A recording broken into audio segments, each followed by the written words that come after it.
Hello everyone, welcome to Trades Talk. I'm your host, Pop Culture Mechanic. You can call me Pop for short.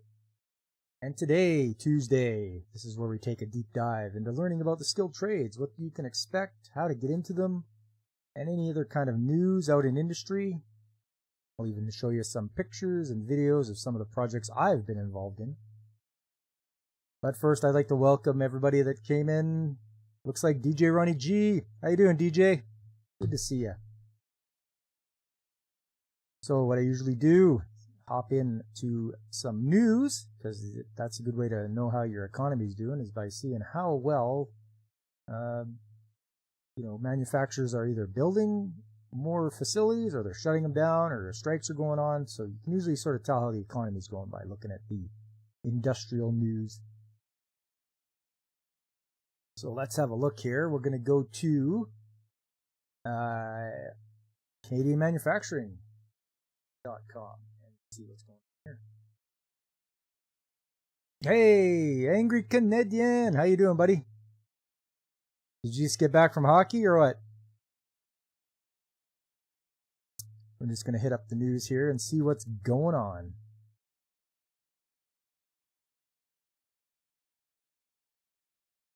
Hey, it's Jay's daddy.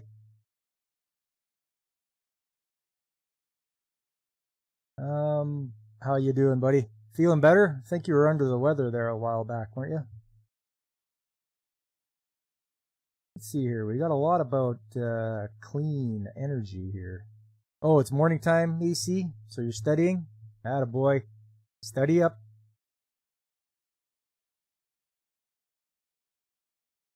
Quite a bit of news here. Let's see. It looks good. It looks good.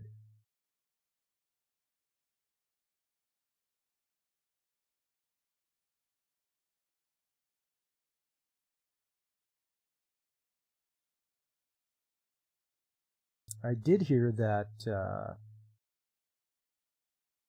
CN Rail might be going on strike in May.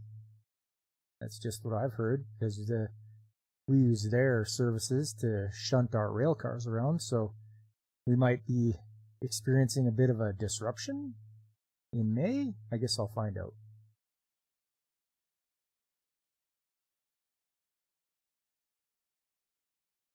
What else we got here? Quite a bit of news here. Let's see. Well, why don't we look at this hydrogen power here? Or actually here, Green Power reveals new truck at NAFA. What's this thing? With a range of up to 150 miles and a typical payload capacity of 5,500 pounds that can increase up to 6,000 pounds, the EV Star utility truck is built for day-to-day demands and workloads. Green Power Motor Company. Never heard of these guys before. Galaxy Railways would never tolerate a strike. You got her, DJ. Yeah, as for me, my day, it's good. I took Monday off to help do some moving, and this was my first work day of the week, so just getting back into the swing of things. Yo, Veritax, how's it going, bud? Just having a look here. These guys, Green Power Motor Company, manufacturer and distributor of purpose-built zero-emission medium and heavy-duty vehicles, launched a new utility vehicle designed for commercial fleets who need to move goods, materials, supplies, and equipment reliably, safely, and sustainably. The all-new electric zero-emission EV Star utility truck joins Green Power's EV Star cab and chassis commercial vehicle family as the 10th truck body upfit solution manufactured by GP Truck Body. The addition of the EV Star utility truck to Green Power's already robust all-electric commercial vehicle lineup offers our commercial fleet customers another zero-emission solution to fulfill their demands, said Brendan Riley, president of Green Power. Green Power's expertise fuels our innovation, propelling the all-electric commercial vehicle industry forward to meet growing demand for safe, sensible, and sustainable fleets. Green Power's EV Star utility truck is purpose-built and fully customizable to fit a range of vocational applications. and other utility use cases. With a range of up to 150 miles and a typical payload capacity of 5,500 pounds, the EV utility truck is built for day-to-day demands and workloads. The EV Star utility truck outfitted on Green Power's proprietary EV Star cab and chassis by the company's recently announced in-house truck body building entity, GP Truck Body. GP Truck Body enables Green Power to have a one-stop shop purchasing and manufacturing experience for commercial customers. And yeah, that's about it. It doesn't look too bad. I mean, 150 miles though. I don't know if that's that great. Definitely not leaving town. Maybe for doing service calls in town. Probably about it. Yeah, anyway.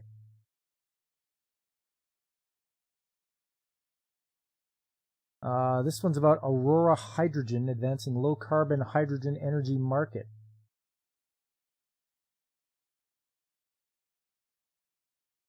Aurora Hydrogen, an Edmonton-based hydrogen technology company, is producing clean hydrogen through methane pyrolysis.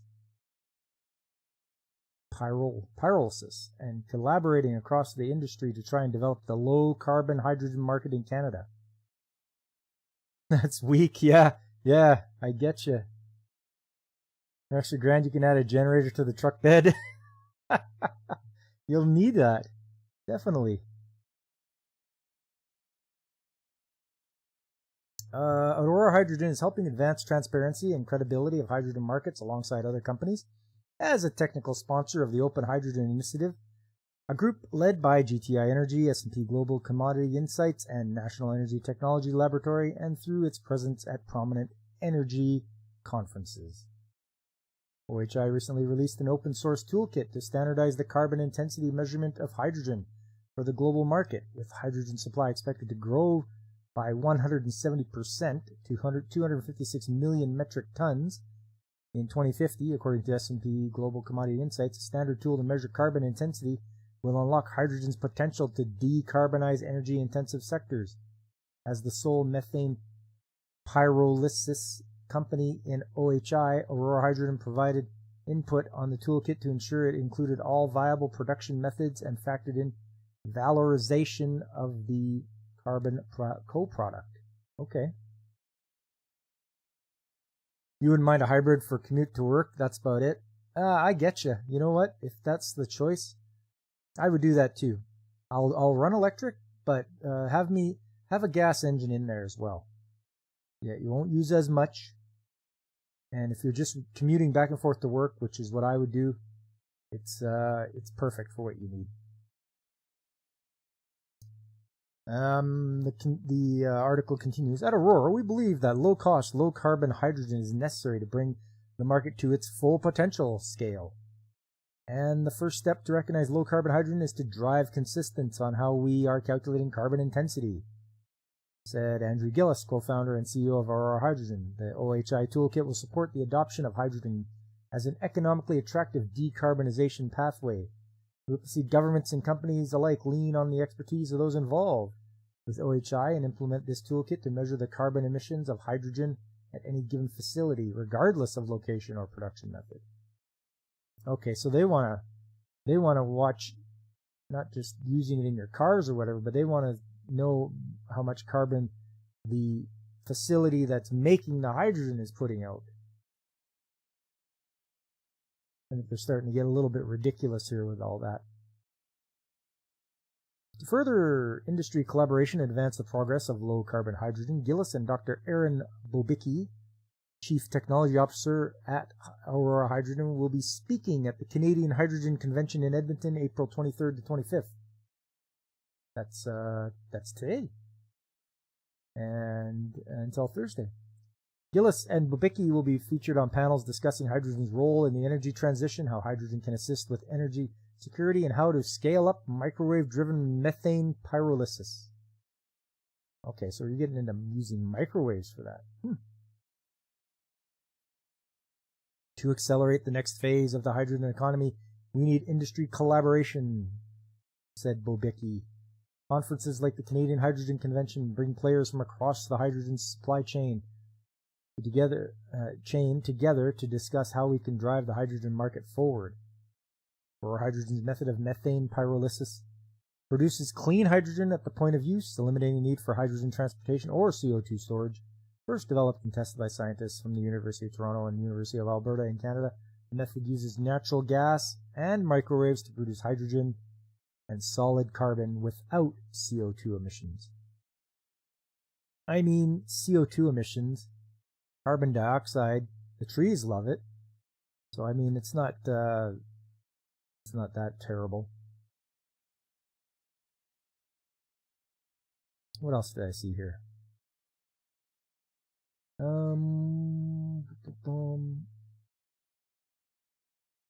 Segula expands Canadian operations to support aerospace and EV. I don't know what Segula is.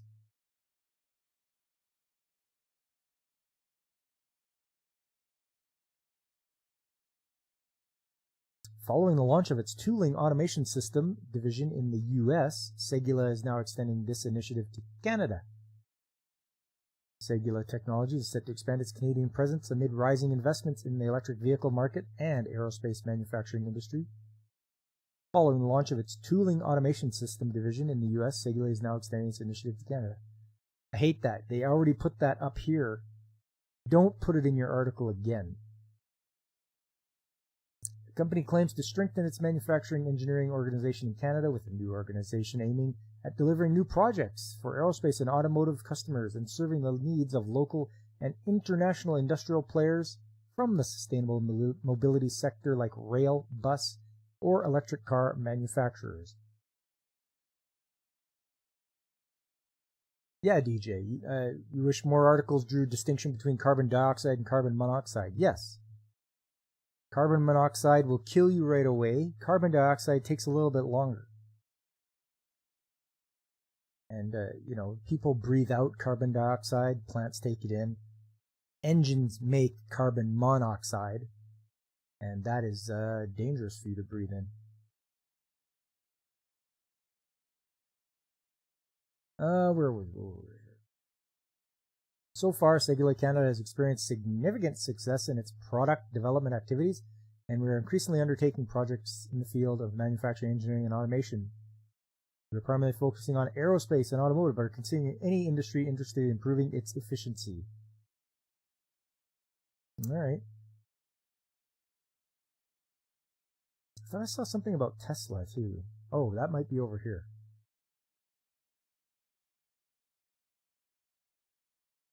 In case you guys were wondering, look up a little bit.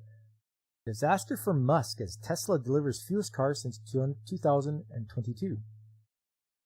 The first quarter of 2024 has been particularly challenging for Tesla, a frontrunner in the electric vehicle industry. The company faced a significant decline in deliveries, marking its lowest quarterly output since 2022. This downturn was largely attributed to a series of unfortunate events, including a major fire at its European factory and widespread global shipping disruptions. These issues compounded the inherent challenges of maintaining a leading edge in the fiercely competitive EV market. Tesla delivered just under 387,000 electric cars to customers in the first 3 months of the year, a stark decrease of more than 8% compared to the same period last year, and far below what industry analysts have anticipated. This decline in deliveries sent Tesla shares tumbling by more than 4%, signaling investor concerns over the company's current stability and future prospects. The situation was described by Wedbush Securities analyst Dan Ives as an unmitigated disaster, underscoring the unexpected severity of Tesla's setbacks. These disruptions have not only affected Tesla's immediate operational capacity, but also posed serious questions about its strategic direction under the stewardship of Elon Musk. Stark numbers reveal a concerning trend for Tesla. From a production standpoint, the company saw a slight year-on-year decrease, producing 433,371 vehicles in the first quarter compared to 439,701 in the same period in 2023. However, the more significant impact was observed in the delivery figures, which saw a substantial decline of more than 8% year-on-year. This represents the first annual fall for any quarter since 2020, a particularly sharp 20% drop from the final quarter of 2023. So what are they going to do? What is Tesla going to do about this? Are people just not buying Teslas as much as they want to now? Is the market saturated? Are people realizing that maybe fully electric isn't the way to go? Maybe you need to do hybrid instead? Or as we were looking at earlier, hydrogen? Because to tell you the truth, I'll drive a hydrogen powered car. Just make sure I have the setup for it. Make sure there's enough infrastructure, and I'll drive that. I mean, if I can put hydrogen in my car, or fill up with water, or whatever it happens to do, I'll do that. But somehow I don't think they'd want that to be popular, because all you have to do is wait for it to rain and grab yourself some, get a rain barrel, and you could fill up your car and run it on water, and then the oil industry would just die. So, I mean, that's what I think anyway. Political tribalism might be a factor. Twitter purchase and the reaction. Oh yeah.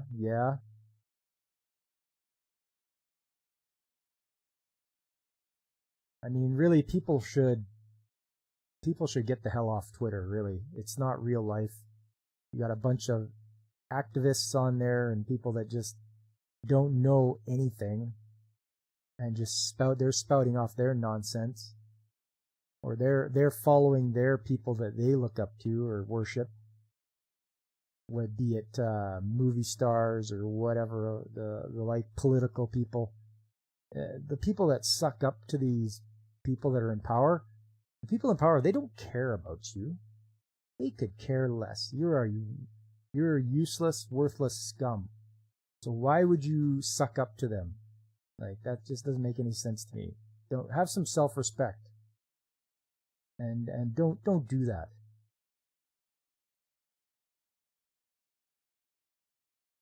A lot of them moved from Twitter to LinkedIn, actually.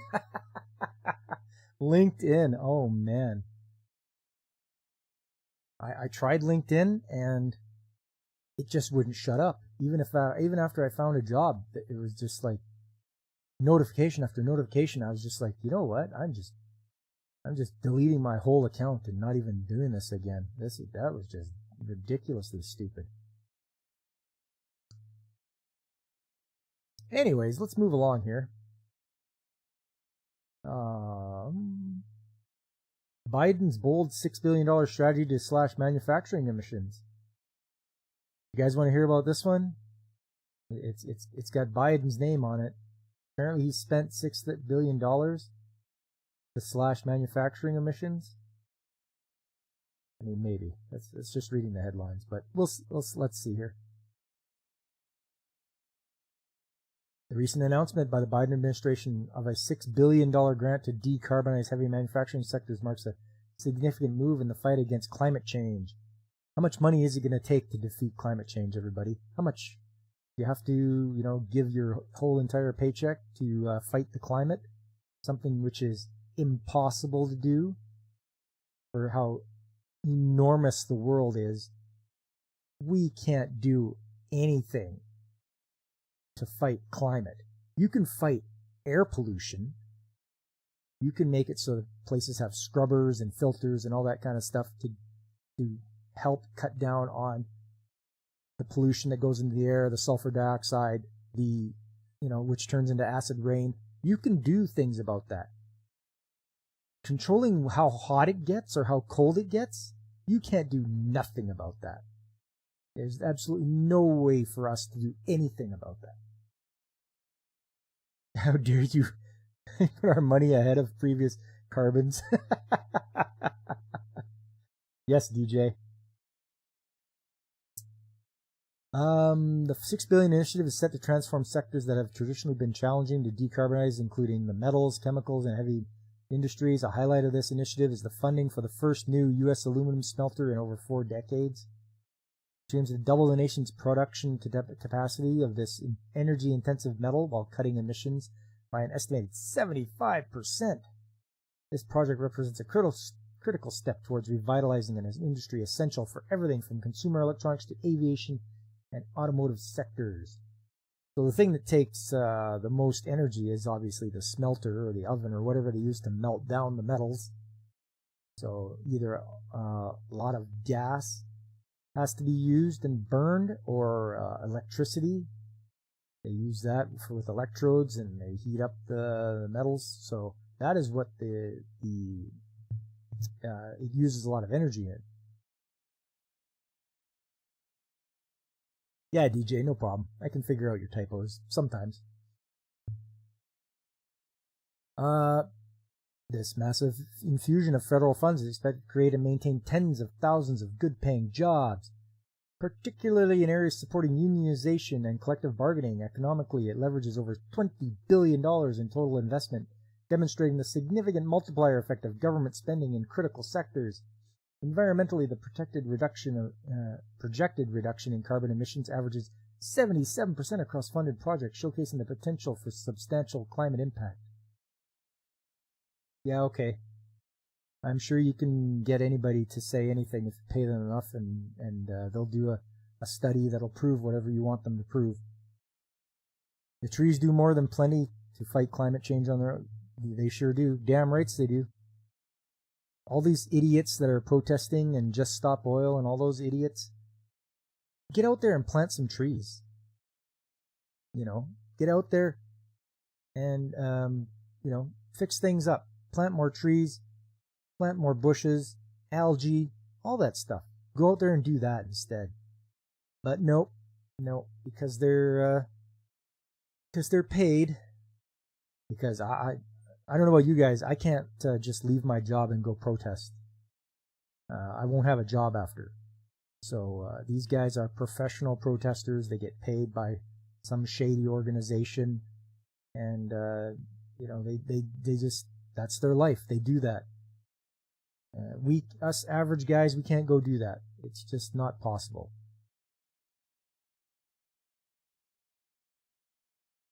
Put a small modular reactor next to every smelting facility. Oh yeah, that might work. And then any excess power they make, they could put on the grid. You could, but your wife and kids would hang you.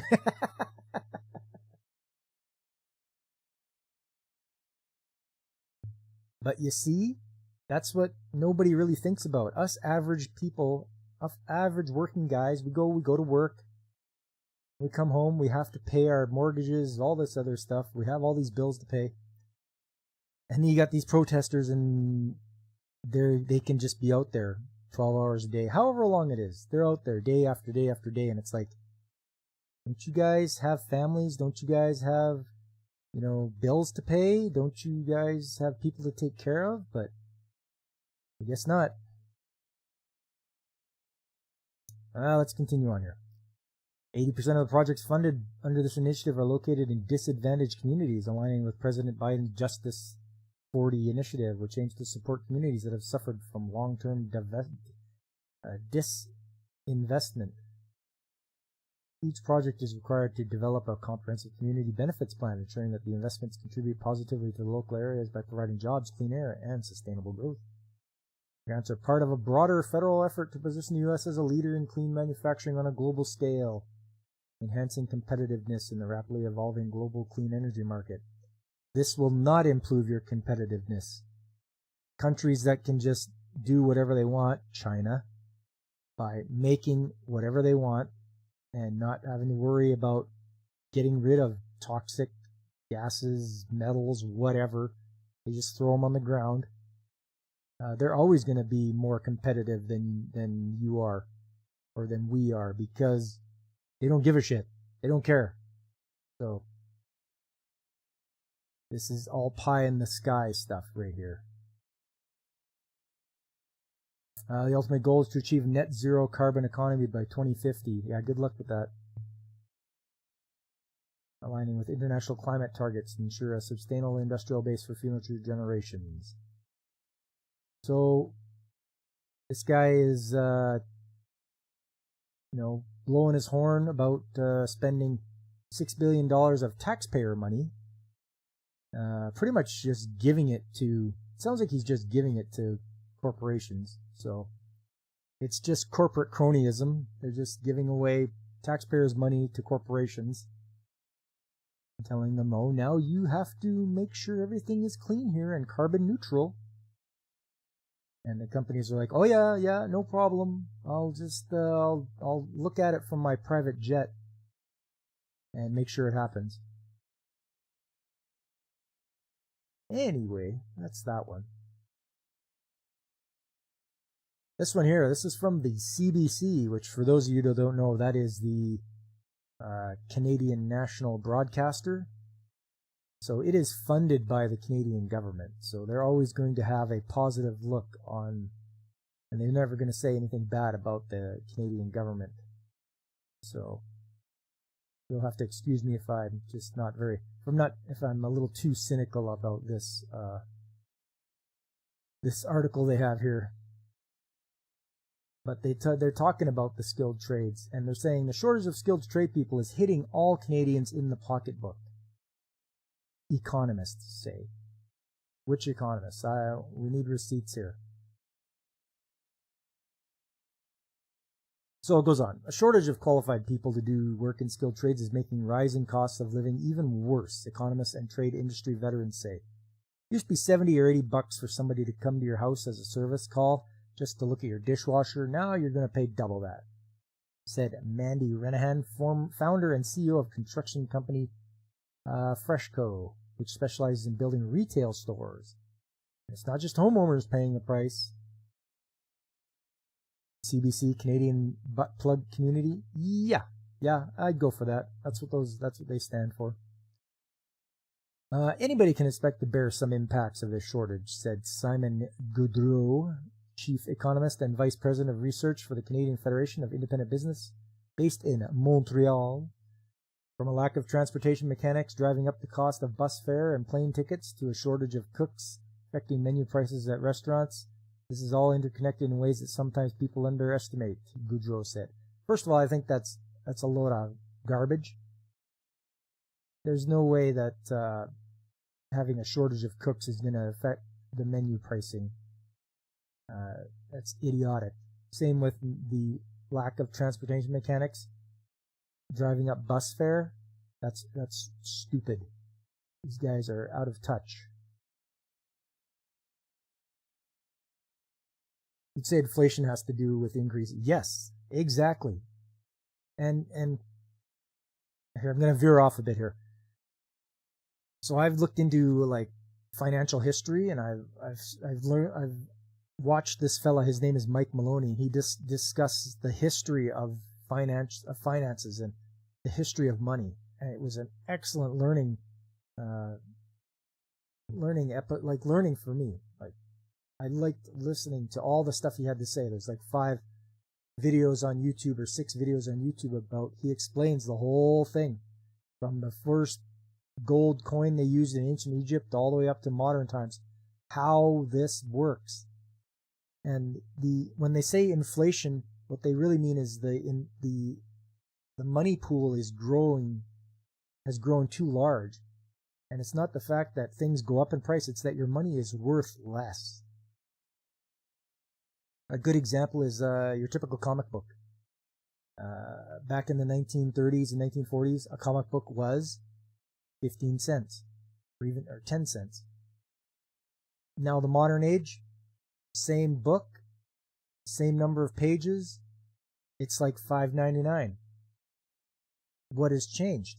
The value of the money has changed. The value of the currency. Your currency is worth less because more has been printed and put into circulation. So now it takes more of those same dollars to buy what you want. And anyways, Mike Maloney explains it way better than I do. And if anybody's interested in monetary history, I would tune in to Mike Maloney. Very, very knowledgeable fellow. Anyway, sounds like good economy and glorious Wupstotska. Yes. In Wupstotska, money spend you. He said these underappreciated careers are not just critical to our economy, they impact us as individual consumers too. A CFIB report found that small Canadian firms lost $38 billion in business opportunities due to labor shortages in 2022, with the construction sector bearing the largest portion Renahan, whose business is based in Burlington, Ontario, said, skilled tradespeople have always commanded a good wage, but with fewer of them to do the work, salaries have shot up.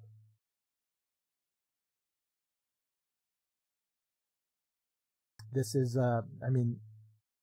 this is the fault of schools and all that as well. Like, you've got to get the younger generation into the trades, like I've been saying.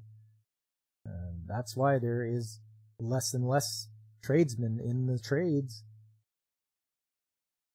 It's a bad time to be a consumer. If you want anything done that involves a tradesperson, Renahan told cost of living host Paul Havardsrud. The shortage of skilled tradesmen have been developing for years. About 700,000 of the 4 million Canadians who work in the trades are set to retire by the end of the decade, according to Employment and Social Development Canada. That won't be me. I'll be retiring probably in 2035, maybe 2040, somewhere around there. A culture that exalts university education and knowledge work over apprenticeship and working with one hand is also partly to blame. Additionally, there could be barriers to landing an apprenticeship position, such as finding an employer willing to take on someone with no experience, or limited spaces at colleges. Yeah, well, those employers that don't are stupid. They have to do that, because if they're going to be like, oh, well, we don't have people. Yeah, it's because you're not hiring them and helping them through an apprenticeship. It's up to them. It's up to the employer. They can cry all they want, but ultimately it's up to them to hire people to fill in. You have to look ahead and be like, oh, this guy is this old. He's going to retire. I better have somebody to fill in for him. On top of all that, said Renahan, our country and its infrastructure are growing, which means the 5 or so largest companies who do those big-scale projects hire up many of the available skilled tradespeople. Must sleep, much enjoyment was had. Have a wonderful stream. Thank you, Jay's daddy. I will see you next time. Have yourself a good night. And so, the small companies or the mid-cap companies, kind of like us, we're down at the bottom scrounging to find talent. Who also hosts Trading Up with Mandy Renahan. Good for you. Good for you. You host your own TV show. According to CFIB job vacancy estimates calculated using Statistics Canada data and 1,700 responses from its own survey of business owner-operators, the overall vacancy rate during the first quarter was 3.5%. But key factors that employ skilled trades had higher than average vacancies, said Gaudreau. In construction, for example, the rate was 5.1%, a figure that includes all roles in the sector like receptionists, and in hospitality it was 4%.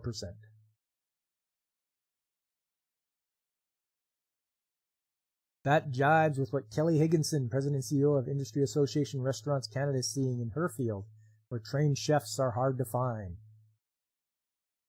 Currently, our industry has over 78,000 job openings, so this has put significant pressure on wages, said Higginson, citing Statistics Canada data. We've seen labor costs increase over 15% in 2 years. Higginson, who is based in Toronto, said the industry has also operated on thin margins given the number of people and amount of overhead it takes to run a restaurant.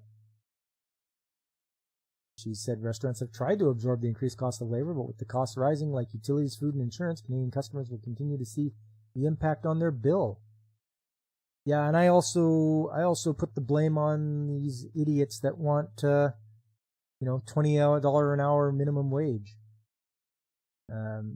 You've priced out students or these low paying jobs like working at McDonald's, working at retail, working at stuff like that.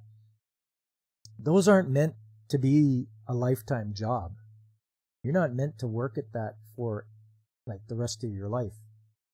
Those are entry-level jobs meant to give the younger people some experience and some pocket money, and hopefully help them out along their way to a better job, a stepping stone. It's not meant to be a career.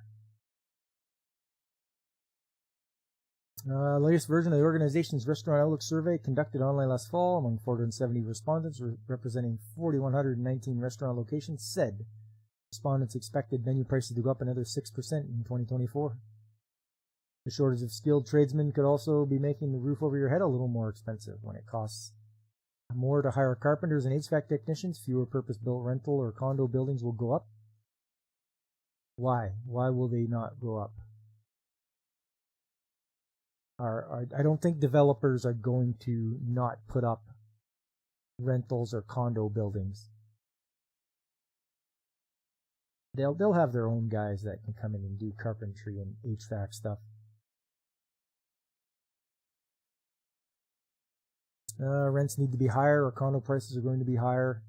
It's just a big smoke job to have people accept the fact that they're raising prices. When did OSB supplant plywood? I don't know. It's been for a lot of years, I'm sure. And yeah, it's too bad that they get away with making OSB. It's such a garbage wood. Tobin said Canadians are absolutely already experiencing the effects of the labor shortage as part of the affordability crisis. Many of the goods and services rely very much on skilled trades in order to manufacture or deliver service these goods. So if we are unable to find the right labor skills and to produce that, then just less supply, and inevitably the price will go up, which will impact the pockets of Canadians. You find it moderately maddening. Yeah. Where businesses are able to acquire the labor they need, they're likely to do so by offering higher salaries. And some of that gets passed on to the consumer. Dave Mulcahy has been a mason for 46 years, and he's also an instructor at the Ontario Masonry Training Center. He said the biggest difficulty is enticing young people to pursue those careers, so he's hoping a word will spread about how good the pay can be. And this is what I've been saying for a while. You're gonna do very well if you're in the skilled trades. You're getting into where there's going to be a demand for you. You are the value. You have to be the ones to go and do the work. And you will be in demand. Places will want you, especially if you're good. And if you're really good at your job, the place that you're at is going to want to keep you. If you were to start today, there's a very, very real chance in about 4 years you could be making 6 figures a year, he told Catherine Cullen, host of The House. And yeah, that would be maybe with overtime, but even if you don't, if you're making like $90,000 a year, depending on where you live, you should be doing pretty good. While the shortage is a complex problem, Gaudreau said the CFIB hears that from members that they need flexibility around training, like allowing a licensed tradesperson to take on more apprentices at a time. I mean, depending on the trade you're in, it could be, a 2-to-1 or 3-to-1, something like that. I'm not sure. It might vary from province to province. He said it was also help if Canada's system of evaluating immigration candidates gave more weight to those who have experience in the trades. I would vet them, and I would make them write tests, and I would check their work, because I've seen so-called tradesmen from other countries that lie about having a trades ticket, and they don't know anything about the trade they're in. So if you're going to do that, make them physically do the work that you're telling. If it's a welder, make them do a welding test. If it's a pipe fitter, make them do some pipe fitting. You've got a lot. You can, you know what? If you need them that badly, make it so they have to get tested. Don't just let them in if they say I have a ticket, because their ticket might just be printed from might have just had a copy printed as somebody else's and just put their own name in it. And then you're getting into safety issues because they don't do a good enough job and people die. So make sure that happens there, government. When you look at the scoring system, a lot of points go towards like having a master's or having a bachelor's or having a PhD. Not sure that we put enough points perhaps on skills that are really in demand right now in the job market. Not saying that having a PhD is not a great thing, but perhaps we can do both. Seems to me we need more people that have trades tickets than PhDs. I don't care if you have your doctorate in whatever. When your toilet's clogged, you're going to call a plumber. When your power doesn't work, you're going to call an electrician. When your car doesn't run, you're going to call a mechanic. Your PhD is nothing. It's garbage. It won't do anything. Anyway, after that, let's get to some pictures. I know you guys like pictures and all that. Pictures and stories. What do I got here today? Well, let me tell you. Here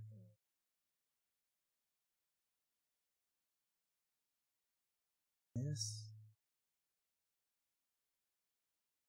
shuffling things around the screen here. Like that. There you go. What you're seeing on the screen here right now is called a lubricator. This is for a compressor. And it can go up to 7,500 psi. This injects the lubricating oil into the air compressor to lubricate the packing. So very simple operation, as you can see. You can manually operate it by hitting this plunger here, and it goes down, and it hits this lever here, which is pinned right here, and then it goes up, and it pulls oil through this tube, and up, and out here, and into the packing area. So you might ask yourself, well, Pop, why is this thing out on the table? Why isn't this thing in the machine?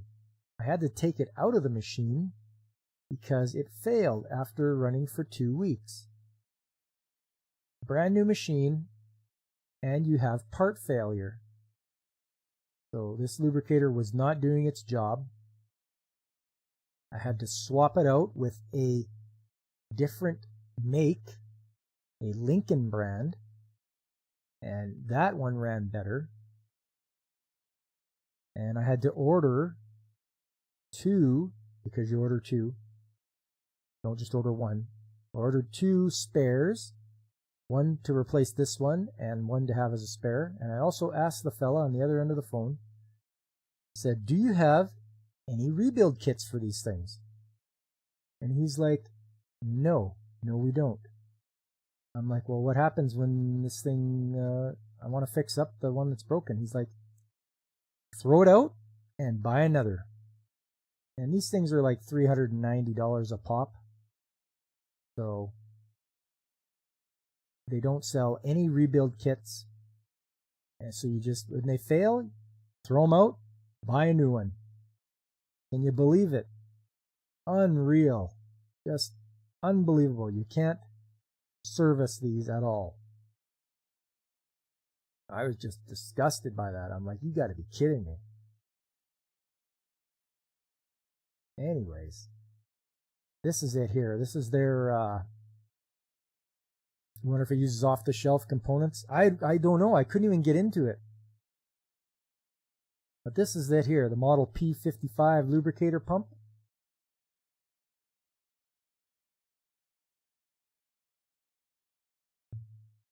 Made by CPI, by Howden. And there you can see the, let's get a little closer here. There you can see the pickup. So this is in the oil, this little screen here. And the oil can come up to about here, I think, on it. Pulls it up. And it spits a little bit into the sight glass to let you know how many drops per minute are going in. That features it malfunctions early. Yes. Early failure. Yeah, and there's the technical specifications of it. Mineral based or synthetic oil. The viscosity is between 90 and 8,000 SUS, or Seybolt universal seconds, which is how they measure the oil viscosity. Temperature minus 29 Celsius to 88 Celsius. 4 RPM to 30 RPM. So it doesn't run very fast. Camshaft speed, there you go, 4 to 30 RPM. That's how fast. So this little part here rides on a camshaft, and I'll show you it in motion here. So they give you the size, the vacuum pump, because it's a vacuum pump, not a gravity pump or a pressure pump.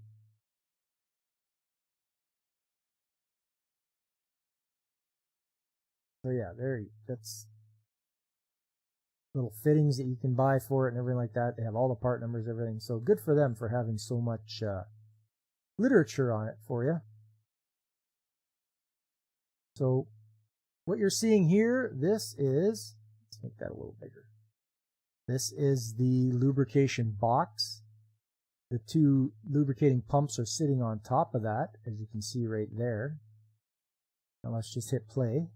The lube passes to the suction manifold mounted on the lubricator pump. So you can see them moving up and down, and evenly through the manifold to ensure the lubricator pump is primed and ready to supply oil to the divider block system. CPI stocks replacement pumps and lube. There you go. So as you can see down here, the lubrication pump rides on that camshaft. So this camshaft is getting constantly turned, and it pumps up and down, just one at a time, nice and slow. Compressor applications, and each assembly comes with a 2-year warranty. The pump output is routed to the discharge manifold where gauges monitor the pressure. And yes, your gauges will monitor how much high pressure is pump is experiencing. Spot, diagnose, and correct system problems before they become costly failures. Never operate a divider block system without pressure gauges.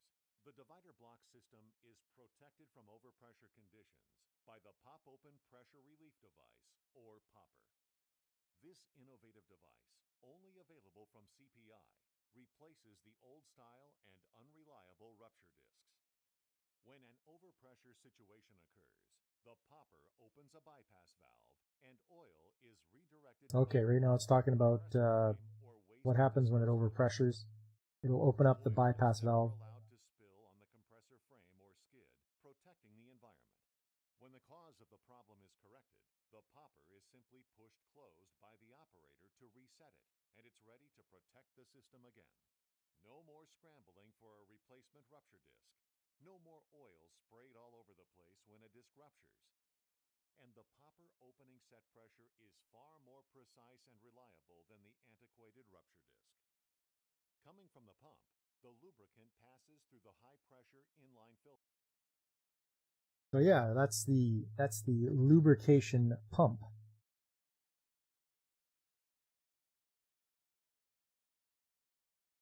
Well, that's what I had trouble with last week. And I'll tell you, it's quite surprising when they tell you there's no rebuild kits for them. I thought everything you could get a rebuild for.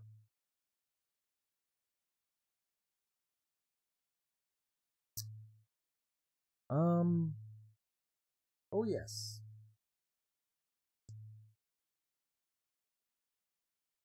Yeah, earlier, well, the title of the stream was spring checks. So, as you well know, winter is gone, hopefully. Around here, it's finally got up to in the 18 to 17 degrees Celsius range, so that's nice, finally.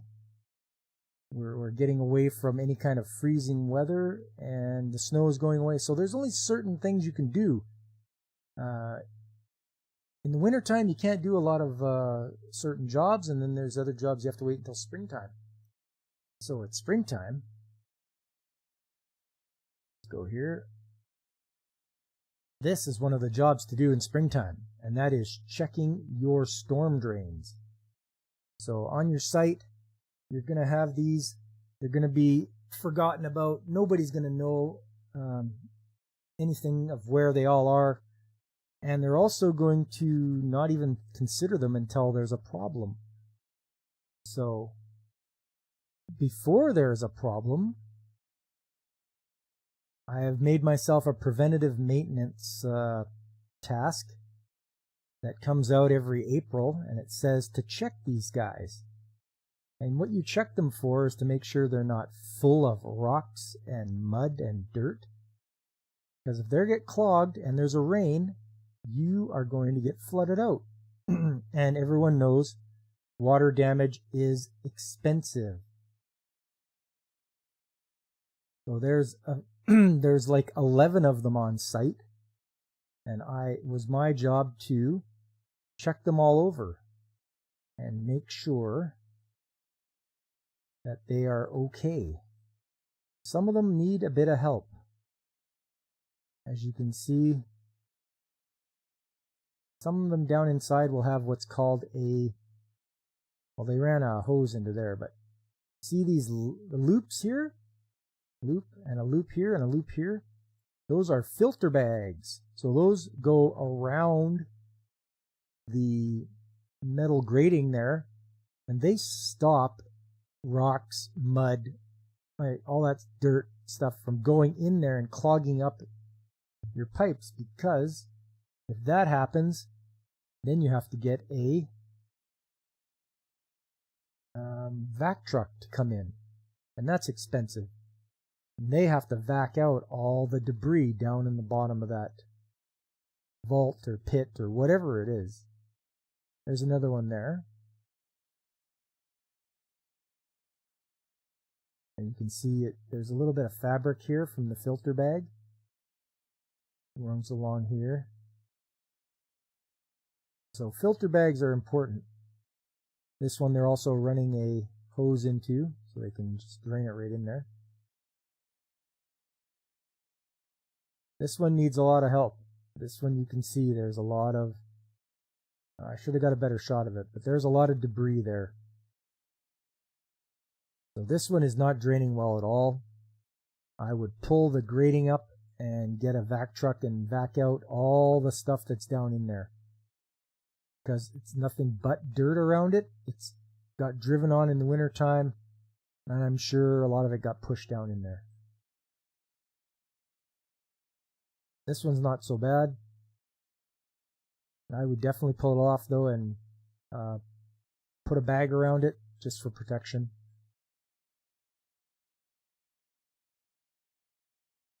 And that's the stuff you have to do in the springtime. A little bit of spring cleanup, spring preventative maintenance, because right now we're at the point where there hasn't been a lot of rain, but it's coming. So get a jump on it. Make sure you do it, because better to do it like this and avoid having to deal with water flooding in, either into your building or backing up, anything like that. It's going to cause way more damage than just taking this little bit of prevention and just cleaning things out. Yeah, it might cost a bit, but what's going to cost more? A vac truck or all the water damage that happens in your plant or your facility or whatever it is? And then the repercussions, because when there's flooding, then there's the aftermath. Never mind the flooding that happens at the time. After it's gone, then you have to deal with water damage, mold, all that kind of stuff that will happen to you with water damage. Yeah, AC, preventative maintenance is great. I use a preventative maintenance program that I've actually did a lot of data entry. I've put in a lot of my spare parts, not all of them, but a lot, like over 700 spare parts, and the equipment. So it'll track equipment and any assets we have, buildings, all that kind of stuff. It's a great maintenance program.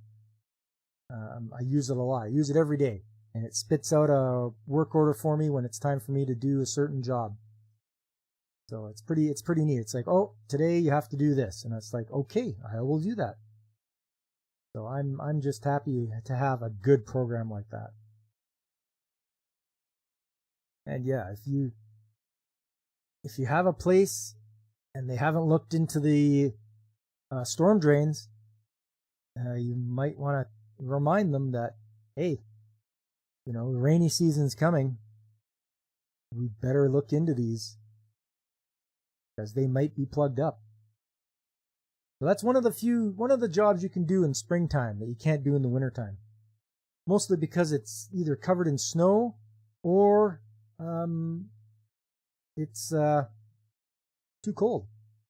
Because I don't want to be out there in the cold if I can help it. What a miserable time working out in the cold. If you can ever help it, stay out of the cold. Sounds like it'd be a good API idea. Yeah, there you go. Yeah. So yeah, lubricators. Can't believe it failed in 2 weeks, but that's the way it goes, so I had to buy new ones. And storm drains. Very important. Have them cleaned out. Look at them carefully. Make sure they're not going to back up on you. You'll pay for it. You'll be kicking yourself. And better to look the hero than the zero, you know. Cold sucks. That's coming from 2 Canadians. You got her, buddy. Yeah. I sometimes ask myself, why did I move here? Because it is damn cold. Like when we're talking minus 30 Celsius, you know, that you step outside and you're like, what's the matter with me? Why did I move here? But, you know, you got to go where the jobs are. And you just dress for it. But still, not the most fun.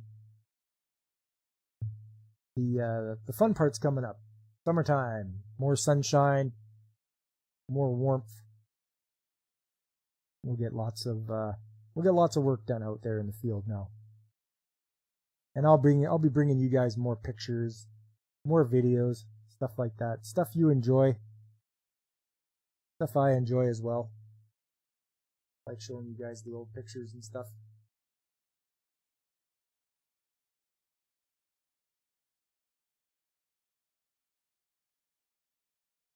Well, that's pretty much it. I'm gonna wrap her up here. I don't think there's any more pictures. I don't wanna throw too many pictures at you guys. I gotta save some stuff, you know, for future. Yeah.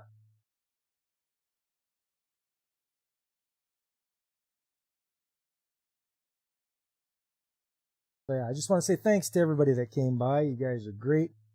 Just do me a favor and please hit that like button. Subscribe if you haven't already. Tell your friends. Spread the word, you know. I just want to thank guys like DJ Ronnie G. It's always good to see you, DJ. AC, you too.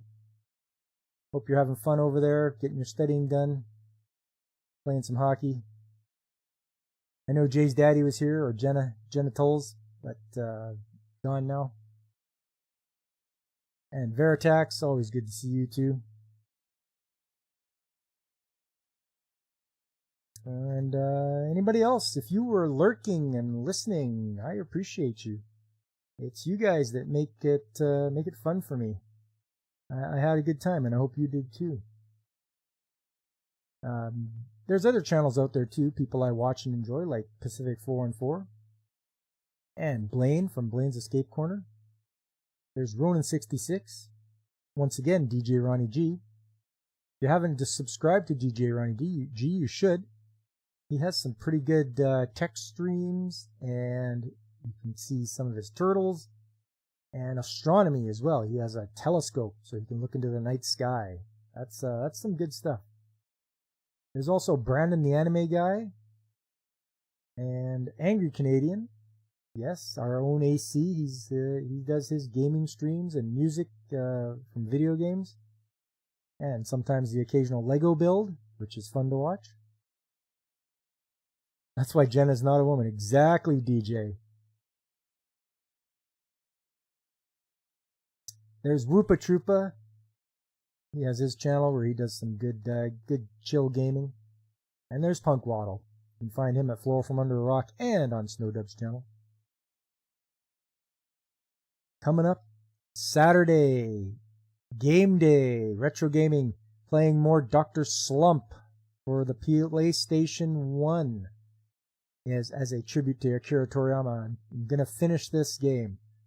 I've got 2 stages left, and it's been a fun time. What a bizarre, off-the-wall, and silly game, but it's great playing one of his first characters before he made Dragon Ball. Thanks, AC. I'm glad you can catch it as well, man. Sunday anime chat coming up. It is maintaining April Fools, so we're going to look at foolish anime, whether it's wacky, crazy, off the wall, bizarre anime. Hoping I can show you some shows that you've never seen before. And maybe you'll give them a watch. But that's what's coming up for Sunday. And then on Tuesday, we're right back at it again with Trades Talk. More pictures, more stories, more videos. More talking about what's going on from an industrial point of view. What the skilled trades means. And how you can get into them. What to expect.